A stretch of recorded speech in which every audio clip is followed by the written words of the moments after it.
Hello friends, today we will be talking of one data mining tool, that is cluster analysis.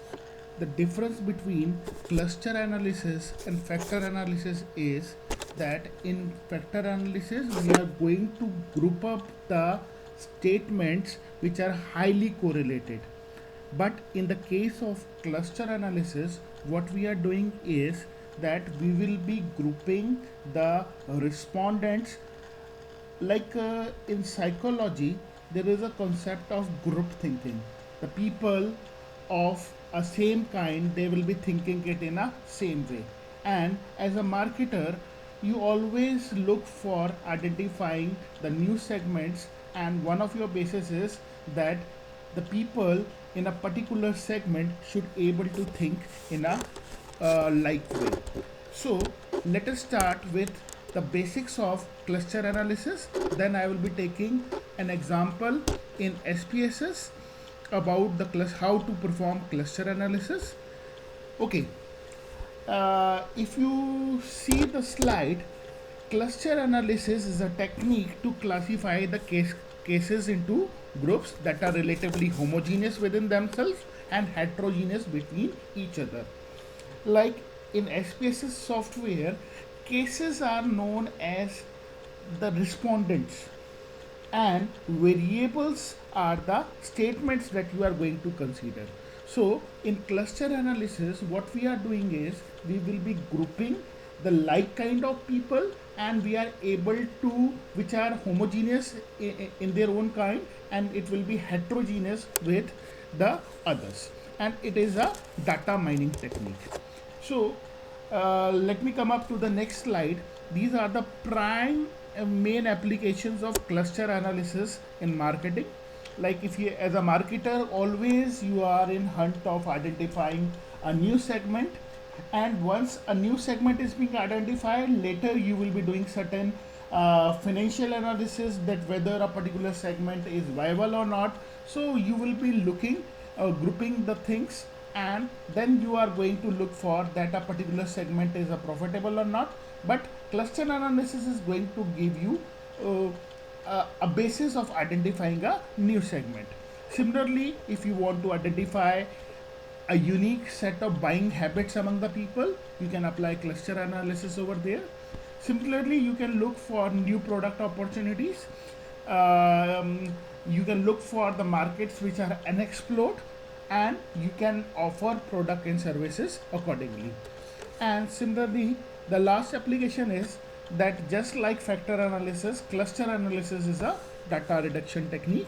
You want to reduce the large voluminous respondents into few clusters. Now, if you see the model, the what is the input? Input are the objects that needs to be clustered. In our eh, in our case, what we will be taking is we will be taking the responses of the respondents, and that will be the inputs. Now we are going to group up the respondents which are of similar profile, and we will be doing a partitioning, and we can able to generate the clusters. Okay, this is the basic model that we will be adopting whenever we are going to go for a cluster analysis.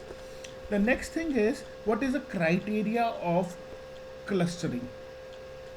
Basically, our basis is we are going to look for the items which are of similar nature, like the distance between the respondent is as small as possible, or we are going to look for the different methods that I will be discussing it in the next slide.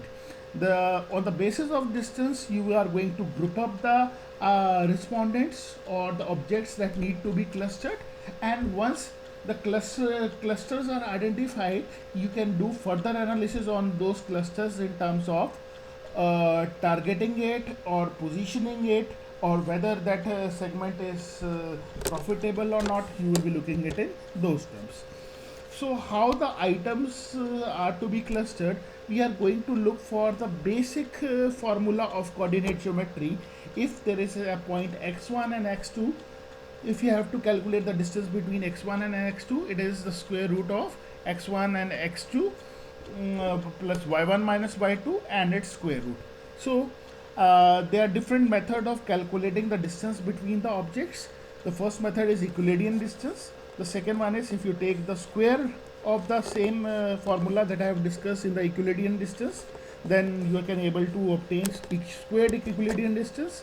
Similarly, there is a Manhattan distance. In Manhattan distance, like there is like if you consider a triangle A, B, and C, like you are putting up a restriction that in a triangle A cannot move directly through C.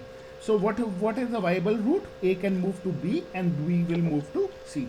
There is another method of calculating the distance. We call it as Minkowski distance. You can see the formula. So whenever we are going to apply a cluster analysis, we are going to apply clustering in two steps. The first step is we are going to calculate the hierarchical analysis. In hierarchical analysis, we are going to create a dendrogram that I will be showing to you in the SPSS output. Now once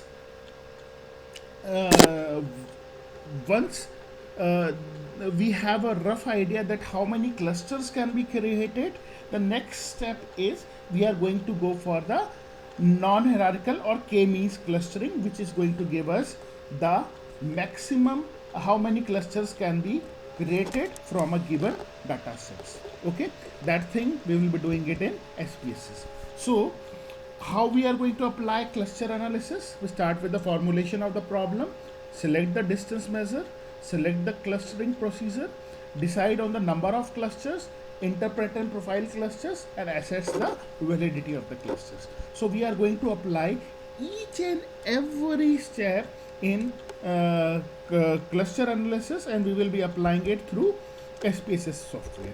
Okay, so let me come up to our example of clustering. Like this particular example you will find in the books. Like we have 15 statements about a furniture company, and all these statements are being measured on a 5-point scale. 1 means strongly agree and 5 means strongly disagree. So every state respondents are going to respond on 5-point scale for all the 15 statements. And in our example, what we have done is we have taken the lifestyle of the people in general, because as a furniture company you want to understand a particular segment and accordingly you want to produce a furniture product. So these are the generic statements from the review. We are able to identify it. So let me read out the statements. The first one is, I prefer to use email rather than write a letter. I feel that the quality of products are highly priced. I think twice before I buy anything. TV is a major source of entertainment. A car is a necessity than a luxury. I prefer fast food and ready to use products. People are more health conscious today. Entry of foreign companies have increased the efficiency of Indian companies. Women are active participant in purchase decision. I believe the politicians can play a positive role. I enjoy watching movies. If I get a chance, I would like to settle abroad. I always buy a branded products and I frequently go out on weekends. I prefer to pay credit card rather than cash. So we have identified these 15 statements and we are going to group up the people on the basis of their common thinking, and clustering is going to help us out. So let me tell you that what we do in segmentation. In segmentation means that there exists a sum market within a given market and we want to identify that, and we can able to position them up, target the next steps. So that is the next things you are going to look for. Okay, so we have these 15 statements with us that we have identified, and we want to identify a particular group of people who think in a like way. And the next step is we are going to look in the terms of demographics. So basically through cluster analysis we are doing psychographic profiling. Psychographic profiling means how people think in a common way. We are able to identify a cluster on that basis. Now I have taken a file in SPSS where, as I have already discussed, that there is a furniture company and it has identified the 15 statements from strongly agree to strongly disagree.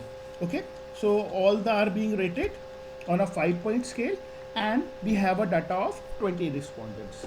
Like I am only taking a sample data, but in real life, whenever you are going for a clustering, you have to pick up millions of records, and in millions of records then you try to cluster the things up. Okay, so merely on the basis of 20 people responses you cannot generalize it, but for the sake of simplicity, let us take that we are working with the 20 respondents and we have 15 statements that we have identified. So in SPSS, what we are going to do, if you have to go for the analysis, then you click on analyze, then on classify, and first step is we are going to click on hierarchical cluster. In hierarchical cluster is going to give us the rough idea that how many clusters can be created. So what I will do is I am going to move these things. Okay, then I am going to click on statistics, agglomerate schedule. It is going to give us the dendrogram. We are going to plot for the dendrogram. Actually we are interested in this aspect. Okay, and in methods, there are different method of clustering. What is a, like I have already talked about, squared, Euclidean, cosine, Pearson correlation. So by default we are going to take the squared Euclidean distance, and the method, clustering method, is the distance between the group linkages method we have adopted. Okay, we will be clicking on continue and then on okay. Like SPSS considered cases means people or the respondents, variables means the statement. So we are going to group up the people who are thinking in a like way, then we are going to click on OK. So what you are able to get is the output. Okay, let us read the things up.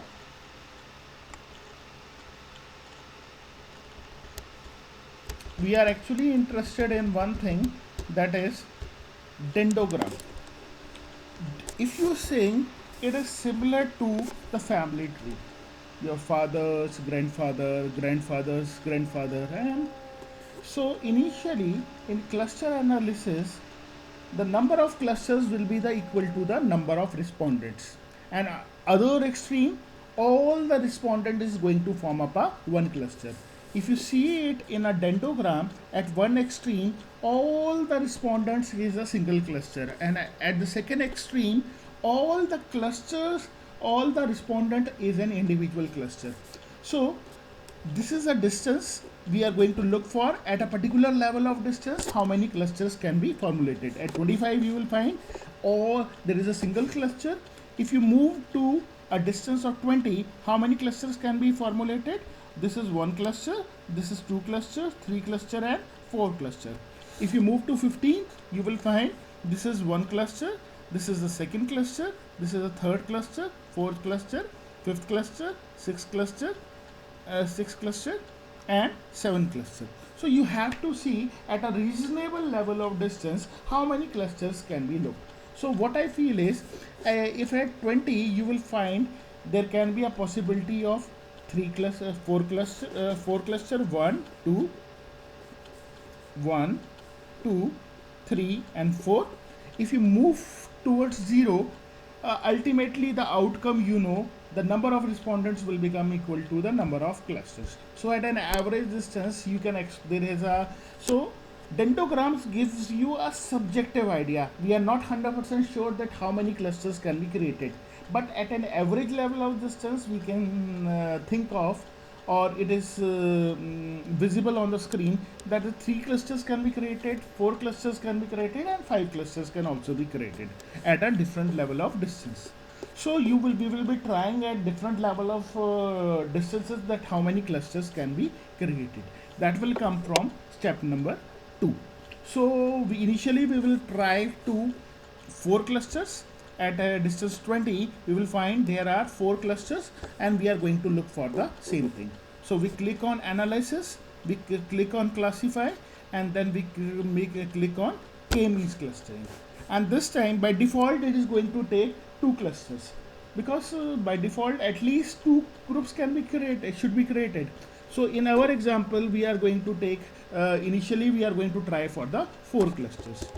So I am going to move the data towards the right, iterate it, okay, continue, save for the cluster membership, okay. That will come in the last, but we are going to take on the cluster membership, and the most important thing is we are going to click on ANOVA table, which is going to tell us about the statements which are significantly different from in the different groups, and we want to identify only those statements. So ANOVA table is going to give us the picture that how many statements are significantly different from the rest of the group. Okay, then we are going to click on the OK, and now we are going to look for the ANOVA table. ANOVA table is going to give us the real picture. ANOVA table is going to give us the real picture about that how many statements are significantly different from the rest. So if I have to compress this table, I have to look for the values of the significance. Now what is our rule? If the values are of significance is less than 0.05, then those statements are the discriminating factor in all the groups, and it has to be retained. Now the statements whose value is beyond 0.05, that needs to be deleted. Okay, so statement number 1, it needs to be deleted because the value is significantly different from the rest of the groups. So what I am going to do is I am going to compress the table. So how I am going to do it? I will be clicking on pivot array, and then I want to compress the statistical part. I am going to click on the statistical part.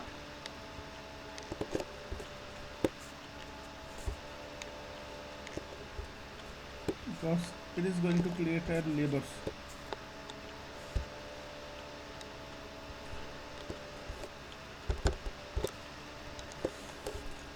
So this is what we are interested in, and what we are interested in seeing the significance value. Okay, so we are going to copy this table,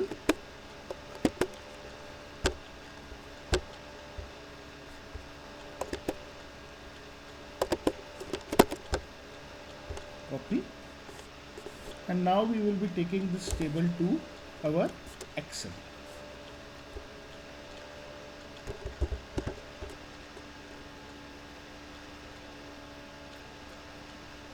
So we are going to move this thing in the Excel table.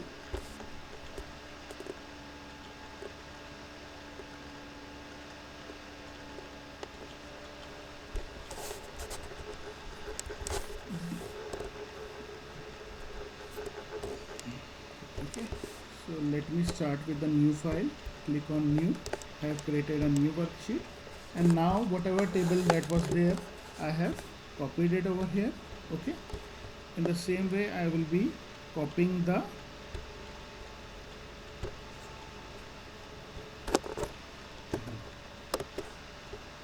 copy, and now I'm going to paste it on the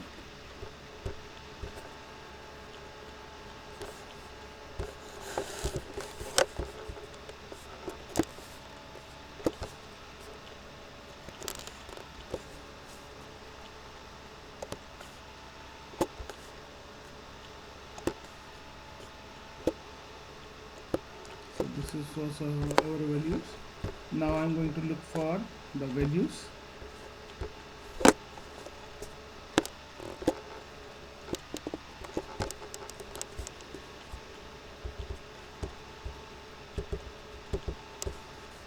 So what I am going to do is I will be seeing the values which are differentiating factor. So I will be looking at in those terms. So first statement needs to be deleted because the value is more than 0.05. The second value, third value, fourth value, fifth value, sixth value. Now the seventh value is less than, so seventh needs to be retained, eighth needs to be retained, ninth needs to be retained, and then 10th and 11th needs to be deleted, then 12, 13, 14 and 15. So I will be retaining the statements whose values is less than 0.05 and rest statements needs to be deleted. Okay, so kindly write down the statements that need to be deleted or that needs to be retained. So the values of the statements whose value is of significance is beyond 0.05 that needs to be deleted. So in our case, the seventh statement needs to be retained, then eighth statement needs to be retained, and ninth statement needs to be retained, then 12, 13, 14 and 15 statements needs to be retained. Okay. Now the next thing what we are going to do is we are going to look for the final cluster. We are going to copy it. Okay.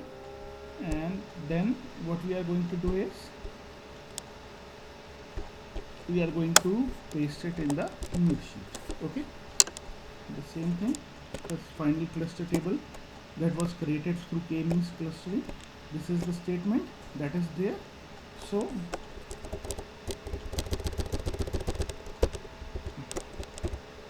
I'm going to create a table for it in Excel. Like I can border the table, and then I look for the 2 decimal places because I'm getting okay.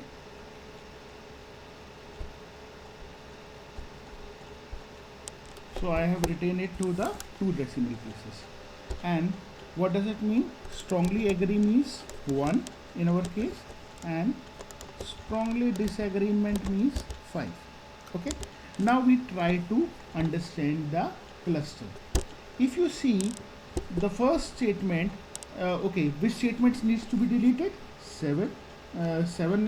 All the statements above 7 is to be deleted. So we have deleted it. Similarly, 7 needs to be retained, 8 needs to be retained, 9 needs to be retained, and 11 needs to be deleted, and rest 12, 13, 14 and 15 needs to be retained because these values are of the significance is less than 0.05, so it needs to be retained. Now we try to understand about the cluster. If you see the cluster 1, what is the people think? People are health conscious. So if it is 2, they are towards the neutral. The cluster number 2 is they strongly disagree, people are not health conscious. The people who are in cluster 3, they say that they strongly agree that people are health conscious, and 3.50 means people strongly disagree that people are not health conscious. Similarly, you can interpret the second statement. Entry of foreign companies have increased the efficiency of the companies. They believe it, but it is towards the neutral. They strongly believe it. If you 1.83 means these are the average means values that are given to us. 4.60 means they strongly disagree it, and it is towards the neutral. Similarly, you will be interpreting all the mean score. If you try to understand the cluster number 4, the people are health conscious, they say no, they are not health conscious. Entry of foreign companies have increased the efficiency of Indian companies. They are towards neutral. Okay, it has increased, but it is not that much. Women are the active participants in the purchase decision. They strongly disagree it.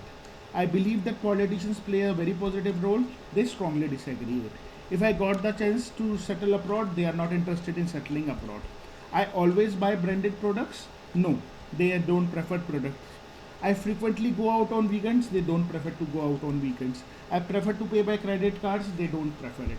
So these are the kind of people who are just like your grandfathers, who don't go out for, they don't purchase branded products. They are not health conscious also. So this is a feeling that you will get the people who are just like your grandfather.